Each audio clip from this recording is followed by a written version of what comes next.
This is Twit. LavaBit, the encrypted email service used by former U.S. intelligence agent Edward Snowden, has suspended its service. Owner and operator Ladar Levison said otherwise he would, quote, become complicit in crimes against the American people. He will fight in court for the right to speak about why. In response, encrypted communications company Silent Circle also closed its encrypted email service, saying email cannot be properly protected. Silent Circle's encrypted voice and text services will remain available. U.S. President Barack Obama met with a number of tech figures like Apple CEO Tim Cook, AT&T CEO Randall Stephenson, and Google computer scientist Vint Cerf yesterday to discuss the future of technology and surveillance, sources tell Politico. The secretive meetings focused on the NSA controversy, as well as the online tracking of consumer behaviors and patterns. Through the now high-profile projects such as PRISM, the government now collects up to 3 billion pieces of information, intelligence from U.S. computer networks in a single month, and indexes almost 100 billion pieces of data worldwide. Geek.com says that Google's got a new Nexus 10 in the pipeline, but Google would be switching manufacturers from Samsung to ASUS. ASUS already makes the Google Nexus 7. There's also a message on Google Plus by Android and Me founder Taylor Wimberly that says Motorola will be producing the next Nexus phone for Google. It wouldn't be a rebranded Moto X, but a brand new model of phone. That news is in opposition to reports that LG is working on a new Nexus phone based on the G2. Maybe they all can. Just Nexus for Nexi. Nexi? I don't know. Reuters reports sources say BlackBerry is considering taking the company private in order to fix problems away from public pressure.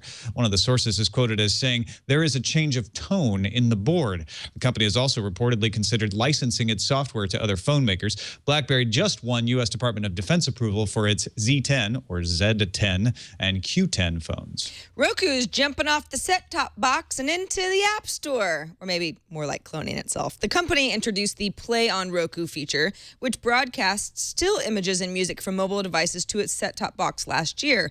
Now, its iOS app has launched video support.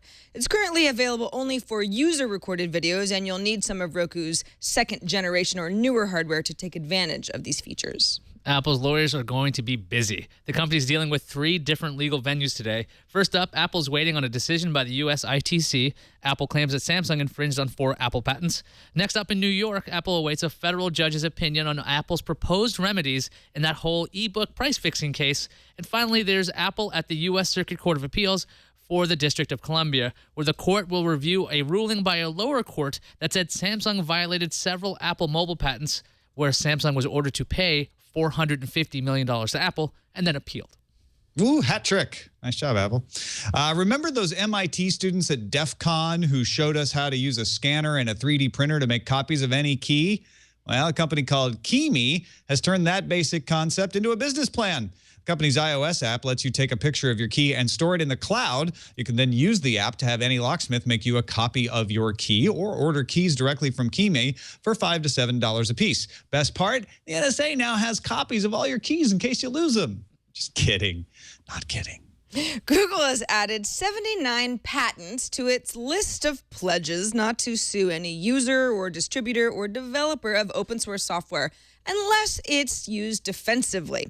The new patents cover software used to operate data centers, including middleware, distributed storage, database management, alarm monitoring, kind of everything. Back in March, Google had announced its open patent non-assertion pledge to, quote, encourage pro-competitive, defensive uses of patents to support open source innovation. I'm moving to Korea. So long. Yep. Civilization Online, the massively multiplayer version of the popular world-building game, will launch in Korea only. Massively reports the 2K Games PR manager Brian Roundy said there is no North American release planned at this time. And faster internet in Korea anyway, and bulgogi.